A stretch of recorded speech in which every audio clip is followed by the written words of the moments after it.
Alright guys, well, I was gonna end the marriage series last night, and then I remembered a bunch of stuff that I hadn't talked about that is very important for the next series, my second time in federal prison, the pimping era, all that stuff, and then my third prison term. I mean, if I leave stuff out now, it's going to affect future videos and stories, because, I'm trying to really like go into great detail about everything that happened. I was an extremely bad drug addict and alcoholic during this period, so some of that stuff's spotty. I mean, periods of my life where I wasn't drinking, I can remember a lot better. Drinking is the one drug, well, I guess benzos as well, that really affect my memory. You got to remember, I don't do outlines or do notes. All these videos are first try. They're not edited. It's just me simply trying to recall stuff that happened and tell it, as accurately as possible. Sometimes I mess up chronology, whatever. But there's a lot of stuff that happened in the marriage series that I didn't talk about that I feel like I should talk about now. So we're really to the last week right before I go back to federal prison for the second time. But I'm going to try to include as much information as possible just to make the fluidity of the timeline a little smoother for later videos. Thank you everyone who has switched over to Patreon. I really do appreciate that. It allows me to do this so much more. And, at the minimum, $3 a month, you get early access to the videos, and you get a lot of extra content. Photos, like last night when I was talking about JP, I posted the photo on Patreon of him getting shot in the face from his Facebook post. Stuff like that, stuff that just helps illustrate characters and events. And when the documentary gets closer, I'm going to start doing scenes from the film. It's really kind of some of that like stuff that's actually going to be in the actual movie. I have to get clearance from the director because he's very like territorial about what footage I can put on and what I can't. So far I've put some teasers and I've put some just like raw footage up there, photographs, stuff like that. But as it gets closer, I'm going to work with him and we're going to actually put like actual cohesive scenes from the film. And if you're looking forward to the film, I think it's a really unique way to prepare yourself for it, because I'm telling you, the documentary is crazy. We have so much footage. It's like a highlight reel of how badly I fucked up my life. So I mean, I'm very proud of it. Anyhow, let's get on to the story. This is part 12, and one thing that I had forgot to mention before, and it's very, very important, a couple things. Well, first of all, sometime in like September or October, I had reached out to Will De Los Santos. Will De Los Santos is the screenwriter of the movie Spun. I don't know if you guys have seen it. It's about tweakers. It starred Mickey Rourke, Brittany Murphy, John Leguizamo. Did I say that right? I never say that name right. And it's about tweakers, and it's very perverted, and it's just a very raunchy film. Now, we had talked about, I had originally reached out to Daniel Yost, who wrote Drugstore Cowboy, and that was like my whole, method of trying to find somebody to adapt Wasting Talent into a film, was looking for people that had already done cult-celebrated drug films. What I found is that a lot of those guys aren't as drug-obsessed as me. It's like they did one drug movie and they're like, okay, I'm over it. I want to do stuff that's not about people masturbating high on crystal meth. Which, like, I don't get, because that's just always entertaining. Look how good Breaking Bad was. I don't know, I never saw that, but I heard that it was a good show, and I know that a lot of people like it. Drugs, sex, violence, it sells. So I would pitch this to people. I would cold call, email, I would network in LA, and I would try to reach people. Now, Will De Los Santos was somebody that I'd heard about way back in 2007 when I was just starting to work for Spike TV. I was hanging out with my friend Alana Henderson. She's passed away since, and she had a very tragic story. She's a girl that I grew up with. She was shooting heroin when she was 14, and she had been taken advantage of and exploited throughout her life. One particular instance, somebody, I think he was like 25, had a threesome with her and another woman, and they were both like way, like in their 20s or 30s. They filmed it. They got charged with child pornography. She was like 13, 14 when that happened.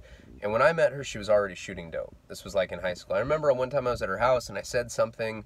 I wasn't even talking about needles or shooting up. I had never even seen that at this point. And she's like, oh my God, you do that too? Check this out. And she like opened a cigar box and she had syringes. First time I saw syringes, it was the first time in my life I'd seen like insulin syringes that were specifically used for injecting narcotics. And I was like, it made me feel so uncomfortable. You know, it was like, whoa, like that's way out of like my league at this point. You know, at that, I was like 15 years old. I was like doing acid and like smoking pot. You know, seeing needles and knowing that she was injecting drugs was like really hardcore to see at that age.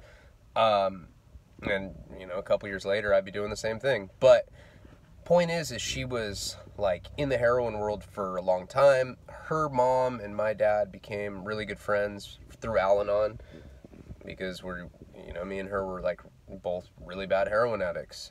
And I'd hang out with her throughout the years. And at one point, if I remember correctly, she left rehab with a guy and she overdosed. She overdosed and she passed out on her leg. When she passed out on her leg, you know, she like went into respiratory arrest and kind of went into a coma. The guy that she had left with took off. You know, the guy that she left rehab with just like left her there in that condition, passed out on her leg, and she was like in such an awkward position for so long that the circulation got cut off. And when she finally was, you know, resuscitated and brought back to life, or, you know, back to like normal breathing patterns, the circulation had been cut off for so long that she had to get her leg cut off. You know, like I think it was like her left leg, and she had to get it cut off like from the upper thigh area. And this happened when I was in the feds the first time. Sometime in like 2009, 2010 is when she lost her leg. And, you know, she was cool about it. She was, you know, that Planet Terror movie where the girl has like a shotgun for a leg? Like, she was that for Halloween one year. And, you know, she sent me pictures while I was in prison. And she ended up dying of an overdose, I think in like 2013 or 14. She was a good friend of mine, and it's too bad that she passed away because she was just one of a kind, really cool person, just tortured, you know, like the rest of us junkies.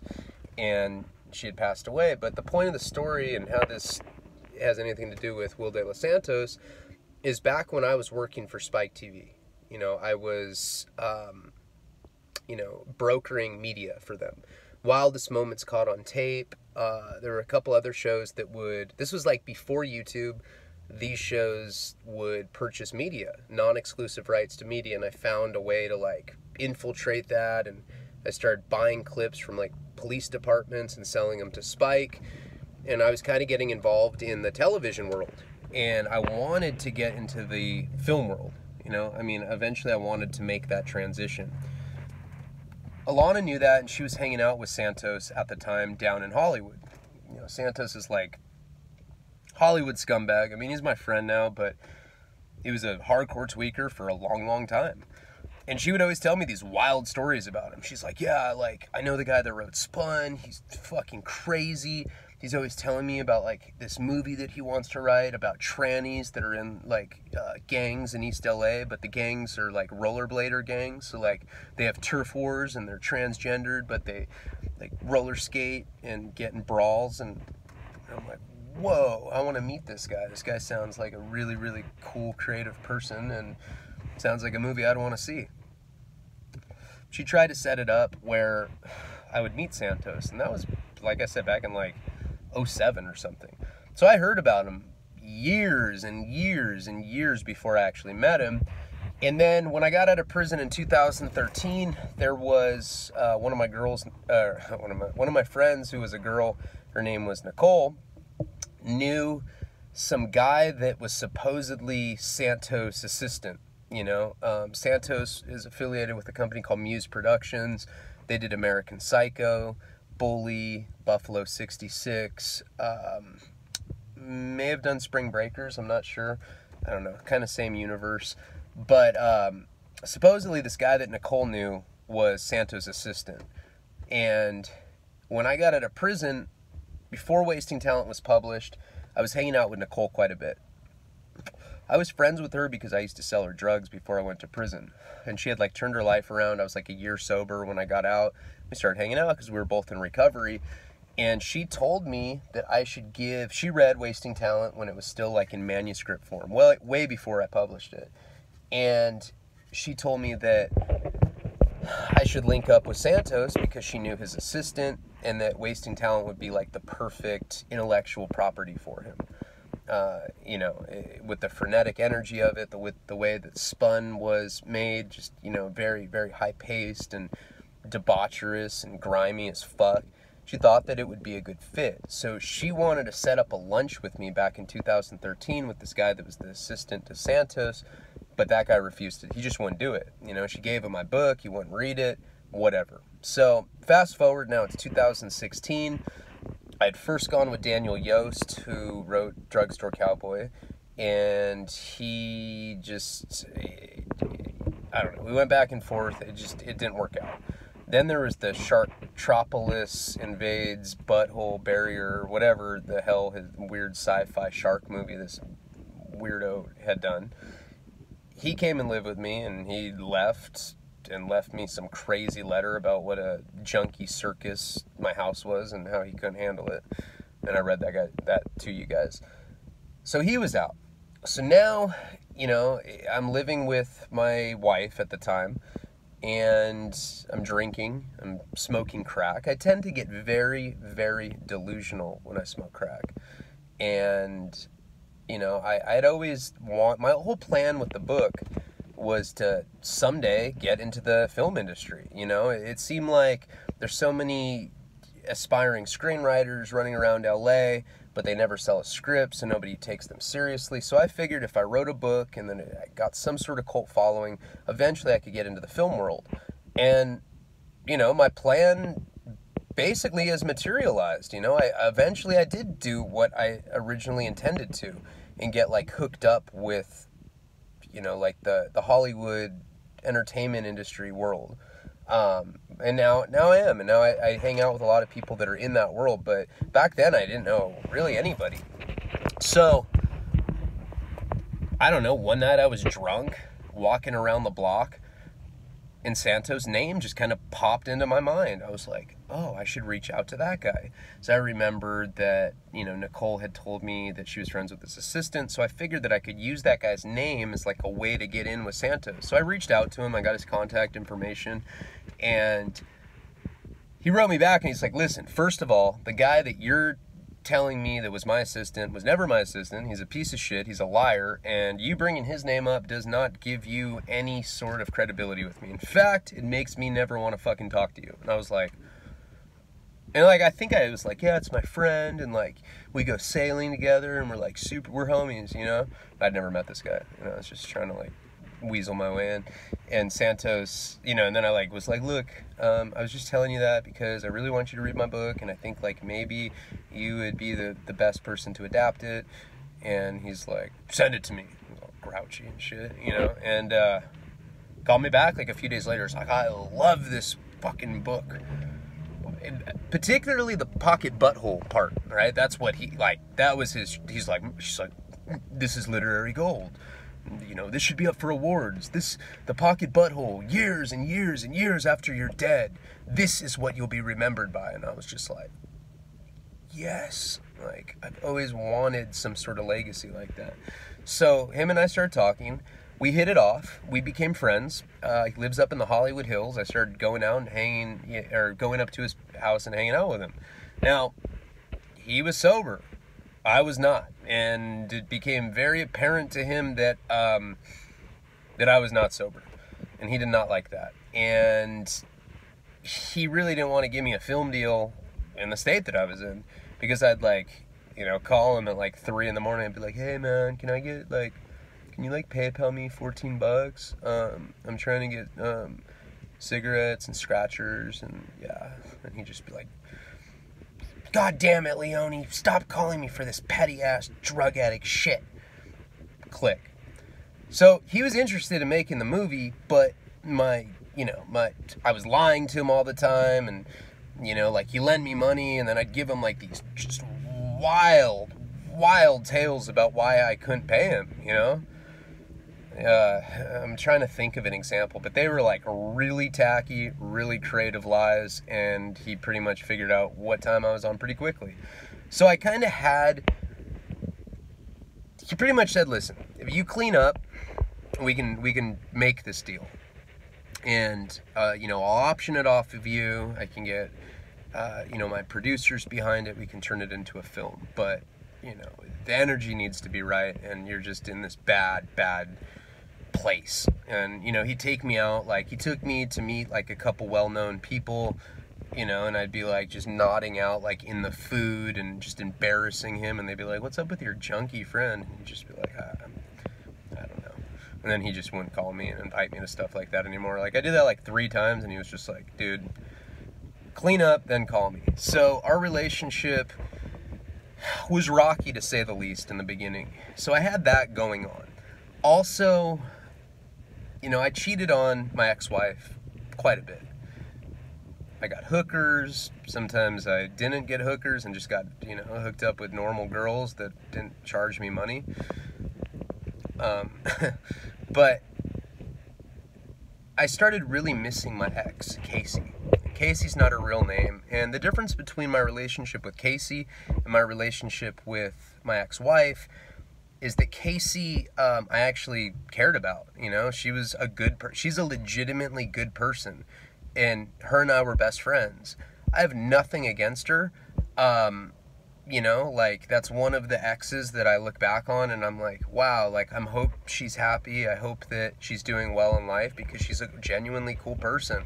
We're just not good, she's a good person. I think I can be a good person depending on what substances I'm not on at the time. But her and I together just aren't good, But we were together for 2 years, and we had so much in common. The same taste in film, art, literature. We just had, like, a really cool relationship. Went to a lot of good concerts, just had fun, and we were sober the whole time until the end when I relapsed. So our relationship was real. It wasn't like this faux marriage that I was in, or, you are such a junkie. And I'm just like, oh my God, that fucking boy. He's abusing me. I just couldn't handle it. And then Casey, I started missing, and she had left me. We were engaged to get married. I had proposed to her in Malibu, and we were going to get married. And right when I relapsed, her dad was dying at the time, and I just I couldn't be there for her emotionally. I was emotionally vacant. I think a lot of that had to do with prison PTSD, being jaded, calloused, lacking the ability to externalize emotions. And so she needed a shoulder to cry on, and I just simply wasn't available. And then I started shooting heroin. I think a lot of that had to do with guilt, because I truly loved her, and, like, even as a friend, like, I still hold her in, like, the highest regards. We don't talk, but, I have nothing bad to say about her. I think she's a good person. My ex-wife, on the other hand, is a horrible person. And, I don't know. It's hard to talk about how bad she was and, like, make it seem like I was an angel, because I was incredibly verbally abusive to her.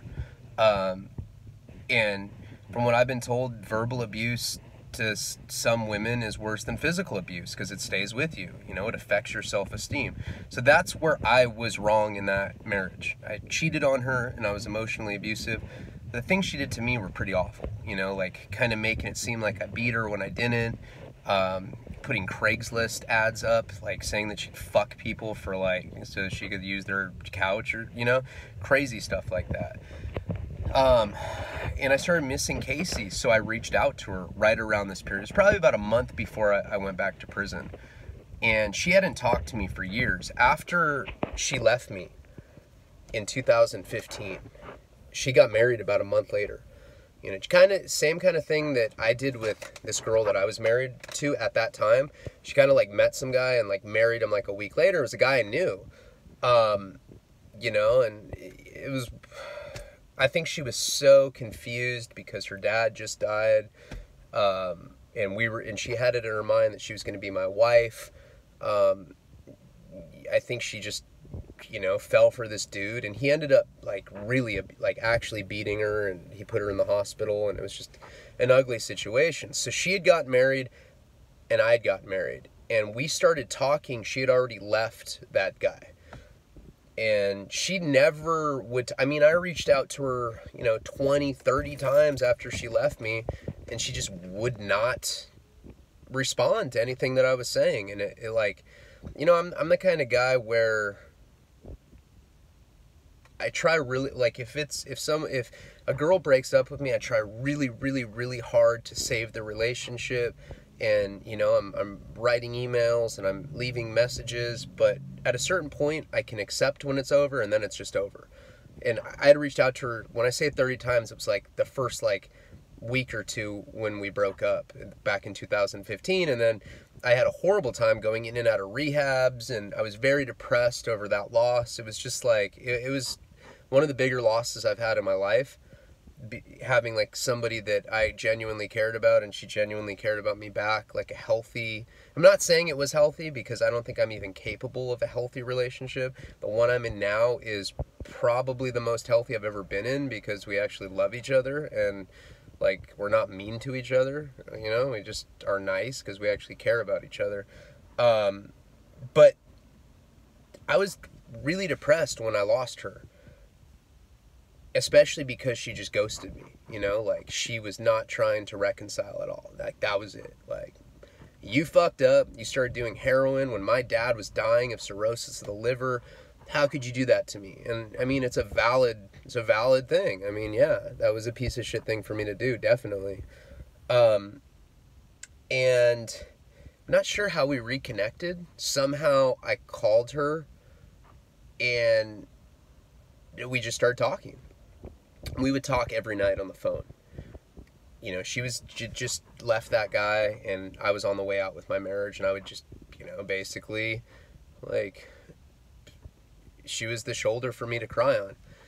And she would, like, take Ambien at night. And, you know, it was not flirtatious in the beginning. You know, it was, like, very platonic, like, hey, I care about you as a friend. Let's try to do the friend thing.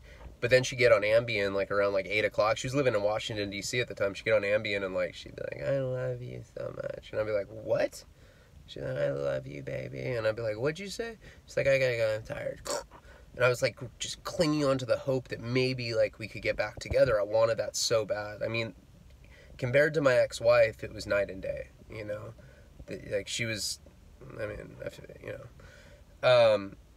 So the potential film deal with Santos was going on, and potentially I was going to get back with Casey. This was about a month before I go in, when all of this stuff was really happening.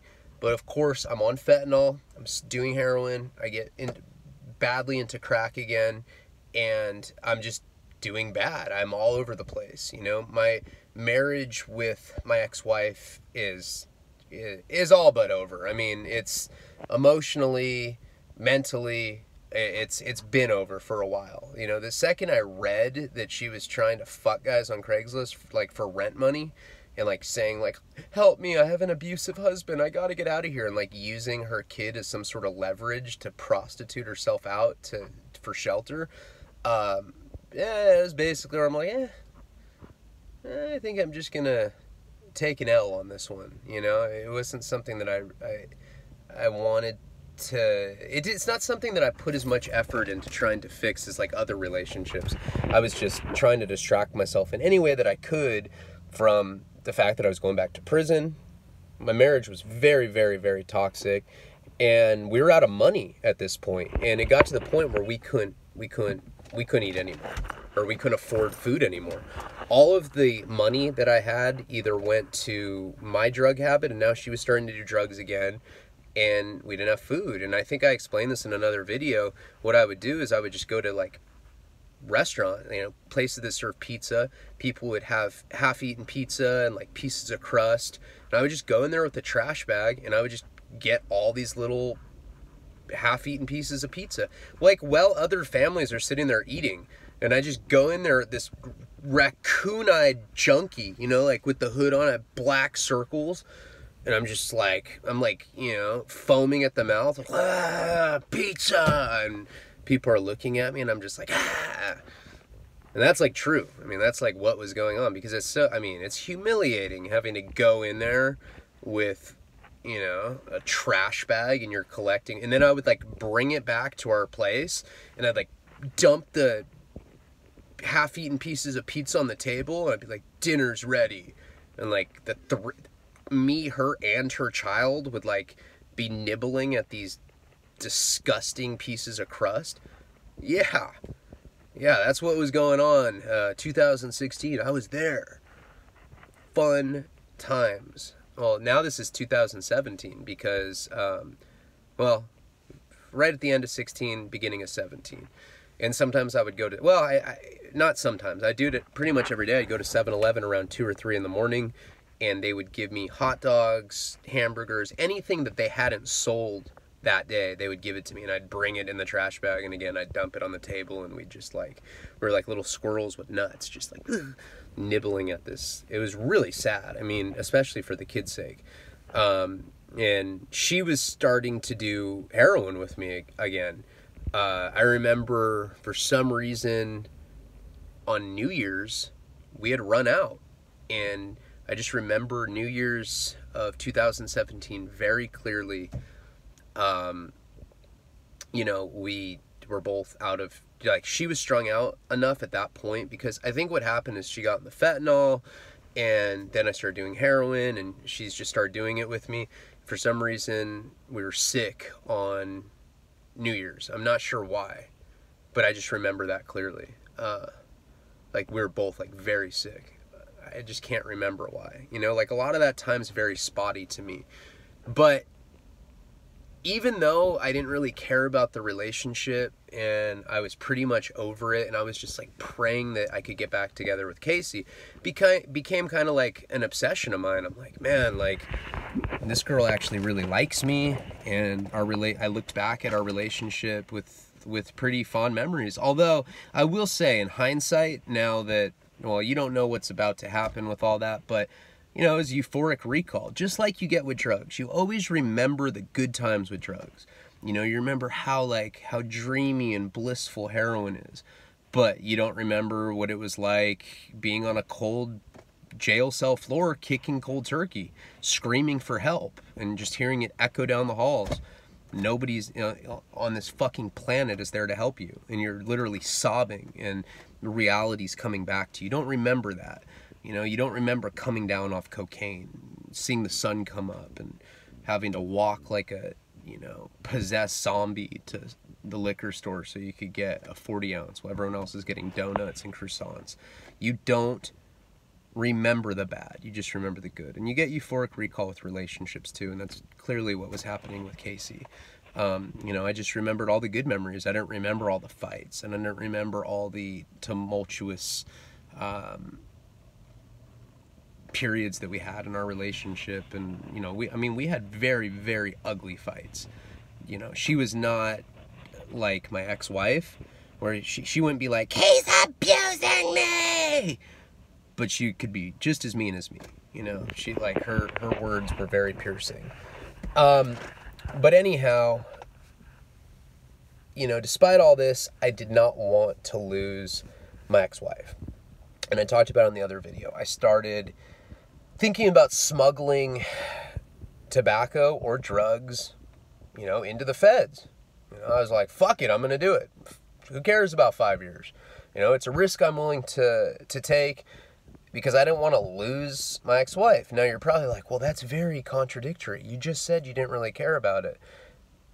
In one sense, I didn't, but my fear of being alone outweighed, you know, how miserable I was in that relationship. And I'm so crazy and so addicted to my codependency and toxic relationships that I was willing to take that risk so that I could pay the rent, so that she wouldn't leave me, so that I wouldn't be alone. Even though I was going to be alone in jail anyway, I just, like, having this idea that I was going to return to this family, the Insta family that I made, shrimp flavored, insta family. It was just delusions, you know, and the drugs certainly weren't helping with that. So started planning that, and I found this guy that was willing to give me, you know, heroin on the front if I gave him $100 a gram once I was in there. I was like, I'll take 10 grams. So he ends up giving it to me. He's a dealer in the San Fernando Valley, and I was planning on taking that and, I don't know, 4 or 5 pouches of bugler like I talked about, but I would get the tobacco wet, condense it down, stuff it in these balloons. And I mean, you're not talking about like some little like balloon. You're talking about a dildo blimp shaped fucking dagger going up your butthole. And I was just like down for the cause. You know, I was practicing and like look in the mirror and I just like ram it in there and be like, you're going to do this and you're going to get away with it. You know, like kind of psyching myself out for it. Of course, none of this is true because it's illegal, but that was my plan to try to keep my relationship going. So what ends up happening is at the end, I think our relationship was probably the best it had ever been the last like 2 or 3 days.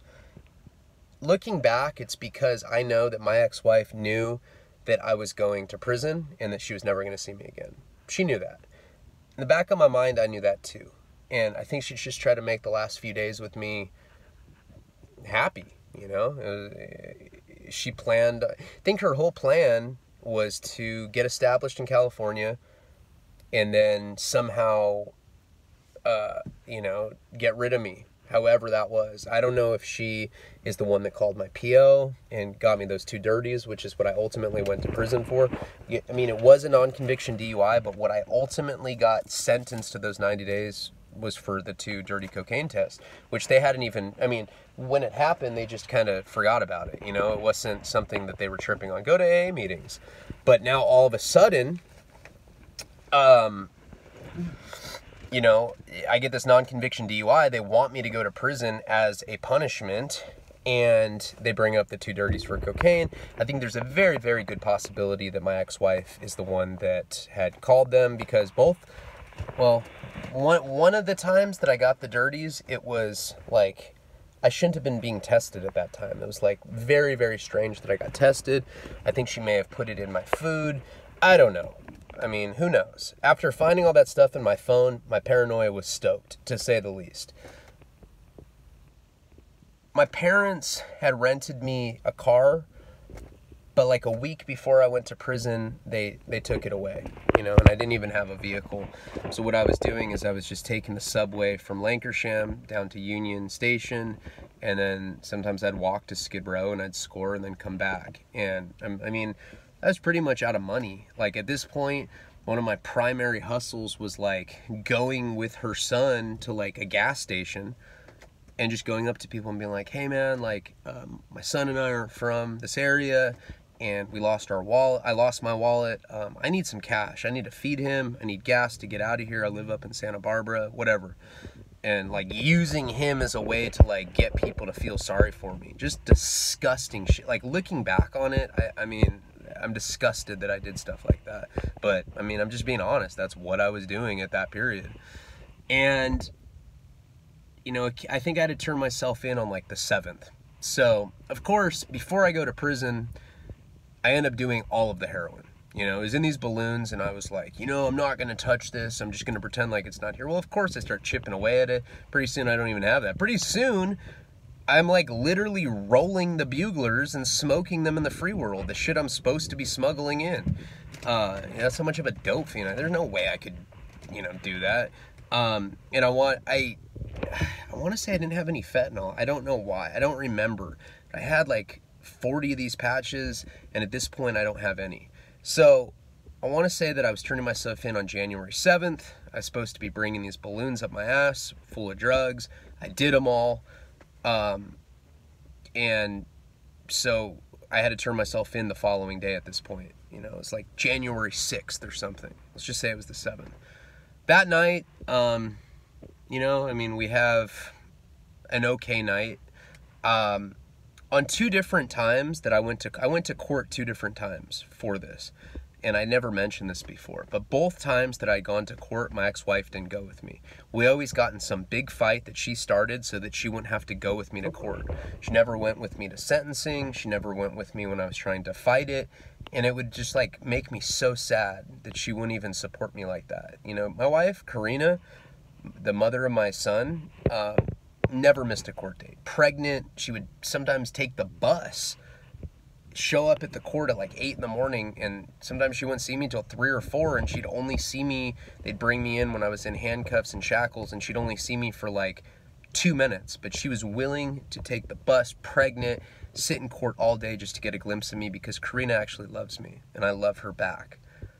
My ex-wife never went with me to any of the court dates, and it would make me cry. Like, I remember, you know, like, going to court and like crying on the way there, just because I was like so hurt that she wouldn't support me in that way. So it showed me how that she didn't give a fuck about me, you know? So I don't really remember the night before. I know that we had like a decent night. And you got to remember, I'm drinking very heavily. That's why this whole period is so spotty. But the next day, I'm supposed to turn myself in. Now, I can do it. My attorney's telling me I can turn myself in, I think, from 9 in the morning to 5 p.m. Of course, I'm planning on going at the very, very, very, very last minute. Now, my wife is working at this executive assistant job on Santa Monica Boulevard, and I end up, she has money now. So she's, you know, I think she got her first paycheck like a day before I went. And she pays for me to take an Uber to her work for lunch. And she's like, hey, you're going to prison today. Let's get drunk for the very last time together. And when she said very last time, like I said, I think in her mind, she knew she was never going to see me again. So I took an Uber to her work. I met her. We went to this bar, and I drank IPA beer. And I had already drinking a couple fists of whiskey that day. Now, I had replenished my, you know, balloons full of tobacco. I had this huge dinosaur dildo block of wet tobacco. I mean, it was probably like, I don't know, $5,000-$6,000 worth of prison, you know, tobacco. Like, that's how much I jammed up my ass, because it was the one thing that I could like afford to bring in. Heroin, I already owed all this money for it that I wasn't going to be able to pay. There was no way I was going to get more. And if I had known Suboxone was worth anything, I would have brought that. So, you know, I would swallow these huge balloons. It was not, you know what? It was not in one big thing. That's when the heroin, when I had it like that, it was one big thing. Tobacco is like 4 or 5 balloons, I want to say, thinking back. Because I remember I swallowed them. I wasn't going to keister them. I wanted to swallow them and shit them out, because they make you squat and cough and they look at your butthole. I didn't sleep the night before because I was, you know, I mean, it's like when you're going to Disneyland when you're a kid. If you know you're going the next day, you just can't sleep. It's the same when you know you're going to jail, but it's a little less exciting. You're just like, fuck. And like, you know, I'm like trying to fuck her. I'm like, come on, babe, like, let's have sex. And I want to say that she did, you know, she was like looking out for me in her own head or whatever. So that day, anyway, I remember I ate balloons in the morning, and I went and met her. I drank all day. I was drinking whiskey, go meet her, get drunk on IPAs, and I start crying, you know, as I'm leaving. She gets me an Uber, and she's drunk too. She's drunk going back to work like that. She probably had like 3 or 4 IPAs, and I remember I start crying. I mean, like, just like a little bitch. I'm just like, oh, I'm gonna miss you so much. And she's like, dude, it's 3 months. Just cold, you know, no emotion. Just, you know, poker bluff face. And I'm like sobbing. I mean, it's like embarrassing. Like, the Uber guy's like, it's like, oh my God, you know? And I go to like kiss her, and she just like pecks me on the cheek. You are such a drug addict. She didn't really say that, but I just wanted to say that again. You know, I get in the Uber, and she's like, she actually did say this. She's like, don't be stopping at fucking Skid Row, you fucking junkie. And I'm like, I won't. As soon as I close the door, I'm like, hey man, 6 in San Pedro. And he just kind of looks at me. He's like he almost like knew her voice was just so obnoxious. Like, he almost sympathized with me. He knew I needed hard drugs just to be able to cope with that fucking voice. And the fact that I was going to jail. I told him all about it. And I'm sure you can imagine me in an Uber. I don't shut up. I'm just like, oh yeah, I was on a cartel case, and then I wrote a book. And, you know, the guy from Spun thinks the pocket butthole is going to be a literary treasure at some point. And the Uber guy, like, doesn't speak English. He's just, like, being polite and just nodding at me. Takes me down to Skid Row. And I score. I'm completely drunk. And I do more heroin than I think that I probably should have. It was probably a dangerous amount, also considering that I was drunk and I have all these balloons that I had swallowed. And, you know, I end up scoring, and where you score downtown, 6 in San Pedro, 6 in San Julian, that area down there is walking distance to the U.S. Marshal's office. So my whole plan was to get loaded one last time and walk over there. Now it's like 4:30 when I score, 4:30 p.m. The whole day has gone by. I get super high, and I walk to the federal building. I get there like 3 minutes late. It's closed. I'm like, oh my God, because if you don't turn yourself in the day that they tell you, they can give you, that's a whole nother violation. I mean, they can give you another year for that. And I'm just like, I'm freaking out. Now, I remember that night was very foggy. You know, it was like unusually foggy for Los Angeles. You know, it was almost like, you know, it was so much fog that you couldn't see like a couple feet in front of you. And I ended up taking the subway back. I remember getting back to the apartment, and I didn't tell her because I didn't have a cell phone or anything. I went down there simply to, you know, to turn myself in. I knew not to bring a cell phone or anything that I didn't want the feds like snooping through or whatever. So she had no idea that I didn't go. She thought that I was in prison. And I got back, and 6 guys were standing over her, coming on her face. I made that up. That didn't happen. But I get back to the apartment, and I kind of see it, the silhouette of her. You know, I can barely see it because of the fog, but a silhouette of her and her little boy. And they're walking. And she's just like, Ryan. Now, at this point, I'm dope sick. All I care about is getting more heroin. That is it. I do not give a shit about her or her kid at that moment. I just want to get loaded and feel better. That's it. She's like, Ryan?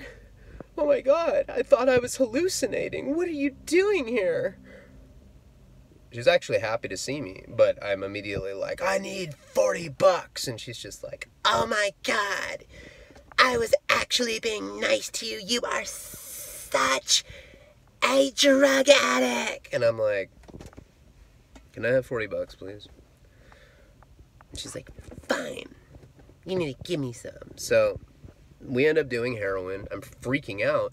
And she's actually being very nice to me once, you know. I mean, that's the thing with her. She could be very, very sweet, or she could be the biggest cunt ever. I don't even know if there is a bigger cunt on earth. I can't think of one. She is like the worst of the worst. Sociopathic, very manipulative. And I remember that night we got loaded, and she told me one of the few honest things that she had ever said to me. She told me the story, and it like actually really made me feel bad for her. She told me the story about when she was in high school, that like the most popular jock guy that all the girls wanted asked her to prom. And in high school she was like kind of like bookish and not very popular, and she was all excited. Turns out that it was just a joke, you know. And like he's like, you know what, I was just joking. My friends just like put me up to it, and we wanted to see what you were gonna say.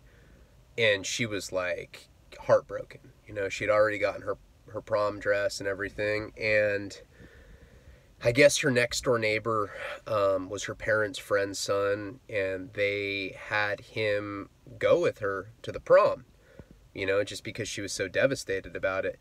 She went, and everybody was laughing at her, you know, because this like popular jock guy had played a joke on her, and she still showed up to the prom, and now she's with this other guy, and you know, she was like the butt of the joke. And she was so sad by this that she went home and she slit her wrist, you know, vertically, tried to kill herself. Had to go to a psych ward, and you know, she still had scar from it. And you know, as much as she put me through, as much as I hate her to this day, I remember feeling nothing but compassion when she told me that story, because I could hear the pain in her voice. I mean, she was trembling telling me, and I knew that it was honest. I felt so bad for her. Any feelings that I may have had for her surfaced at that point. You know,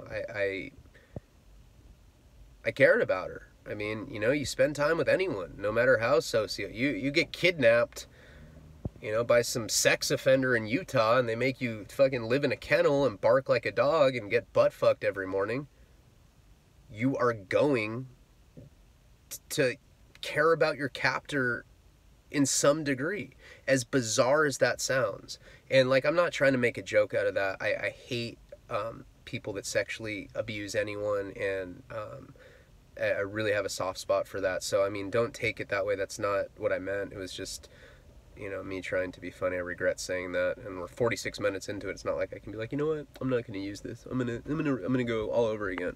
I want to get you guys a video tonight, and I know this video, this story in particular, it's just things that were important for the next video series, you know, not like a story per se. It's just like facts that you need to know as we move forward.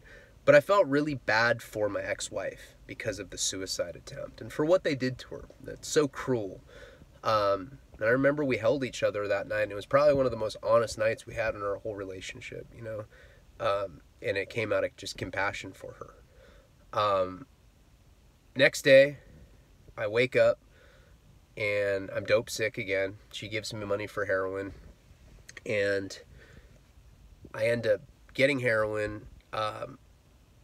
You know, I'd already shit out those balloons, and you know, I took them apart, redid them. I think I had like 4 or 5 balloons full of tobacco, big time balloons. You know, I figured if I got caught smuggling that in, then I wasn't looking at years in prison.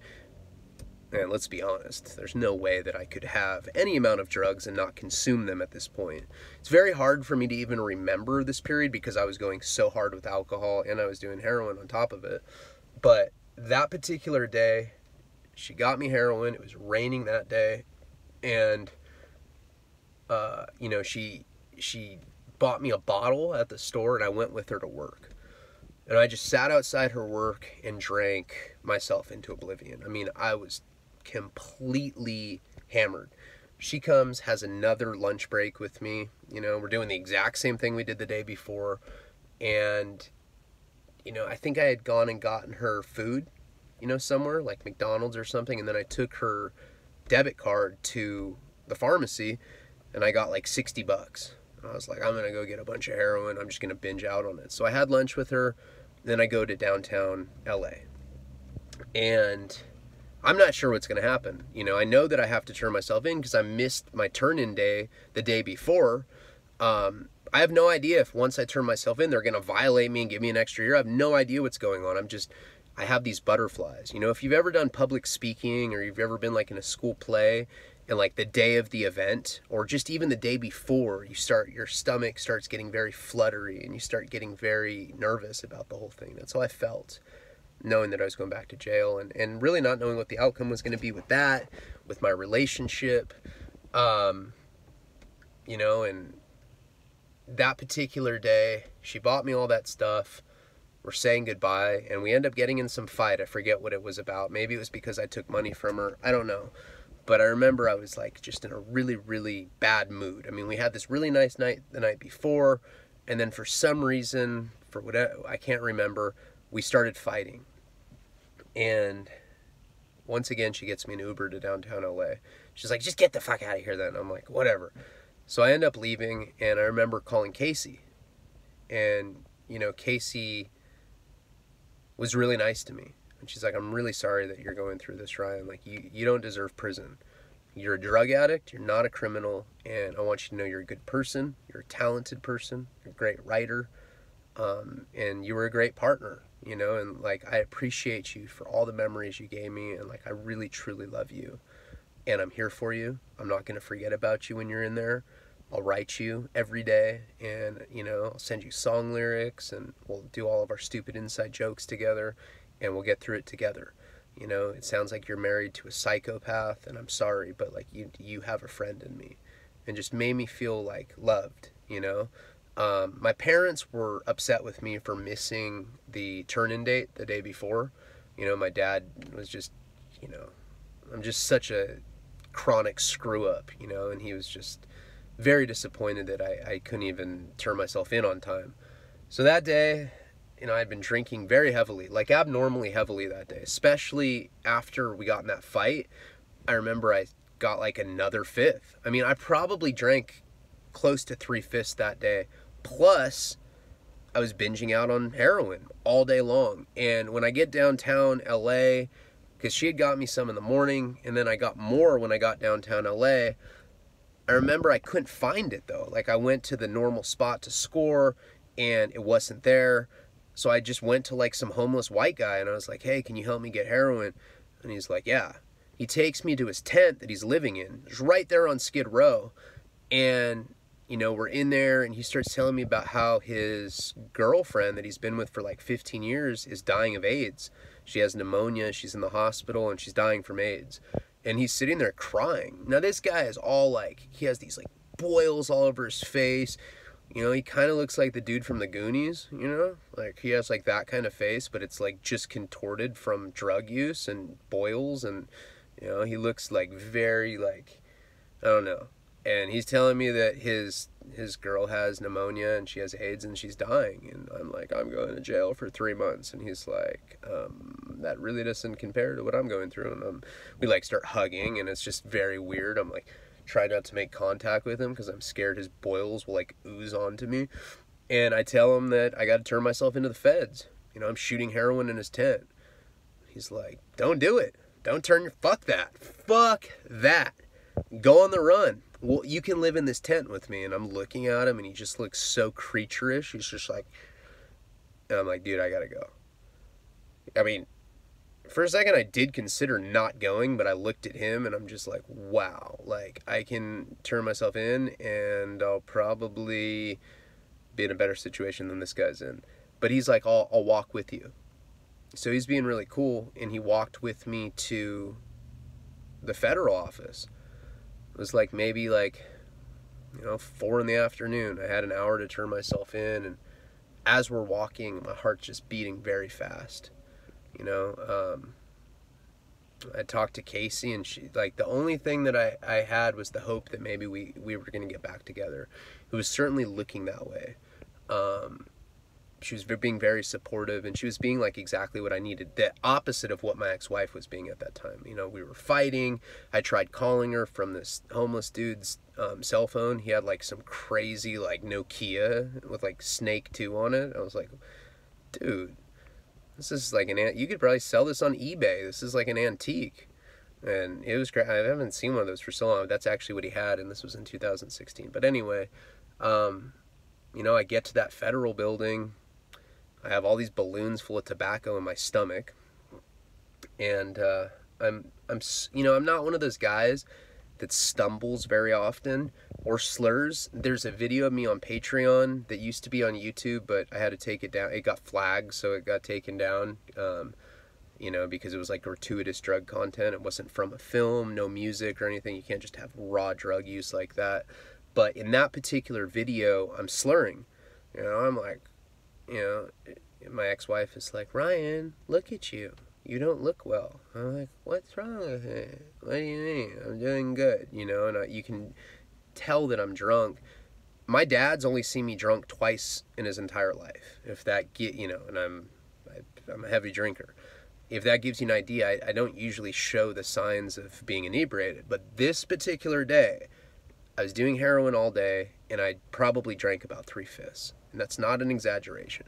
I was stumbling to the federal building. And, like, I show up there, and, like, this, like, you know, meth monster is with me, and he's just like, You know, he's like scaring people that are like coming out of the federal office, you know? They're just like Jesus Christ, like there's some like other species that's trying to come in this building, you know? It's all like guys in suits. And when you go into that federal building, it's like going into the airport. They have like a conveyor belt. You have to take your any metal off, and they put it through the little x-ray machine. You have to go through a metal detector. And like, I couldn't shake this guy. I'm like, all right, man, I'm going to turn myself into jail. And he's like, I'm gonna cruise with you. And like these, like, I mean, seriously, everybody's looking at him like, oh my God. I mean, he probably hasn't come out of his like tent confinement for like years, you know?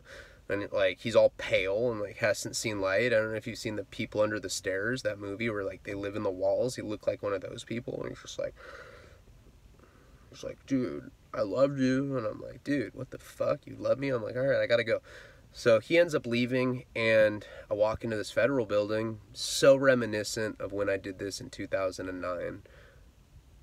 And that was such a traumatic experience, because I went in there thinking that I was going to get equity bond the next day. And the magistrate's like, Mr. Leone, you have such a long history of drug use and violence, and you're only 23. You're a danger to yourself, you're a danger to the community, and you're a flight risk. Bail denied. But then you see people like Epstein, you know, Weinstein, R. Kelly, Bill Cosby, serial rapists, pedophiles, crazy sex offenders get bail. But, you know, at the time I got caught with 200 and something grams of heroin, and apparently I was more dangerous than them. And, you know, they wouldn't give me bail. So for me, walking back into that federal building, after the last time I'd done this, I didn't come out for 5 years thinking that I was going to get out the next day. You know, the same thoughts went in my head. You know, it was very, very, very, very scary to walk back into that building. And, you know, same as I did in 2009, I just, like, hey, I'm Ryan Leone, I'm here to self-surrender to do a violation. They go, yeah, go to floor 11 or whatever it is, U.S. Marshal's office. So I go up there and, you know, take the elevator up there, knock on the door. And it wasn't like the first time where they had me sit in the waiting room. As soon as I told them who I was, they're like, put your hands behind your back. And they cuffed me. As soon as those handcuffs were, you know, clicked on me, the reality of it really, really set in. And I'm wavering because I'm so fucking shit-faced. And I don't know, it's like the second those handcuffs went on, you know, I knew exactly what was about to happen. And we can get into that in the new series, my second time in federal prison. I'm looking forward to that one. A lot of weird stuff happened. And I appreciate you guys. If you can like the video, that really helps me out. If you haven't subscribed, do that. And if you want to take this relationship to the next level, we can do Patreon. And there's pretty much nothing I won't do for money. I love you guys. I appreciate your support. You know, this video is, like I said, less of a story, more I just wanted to tell you about Casey, Will De Los Santos, you know, and stuff that's going to complement and explain all the things that are about to come. See you soon. Palabra.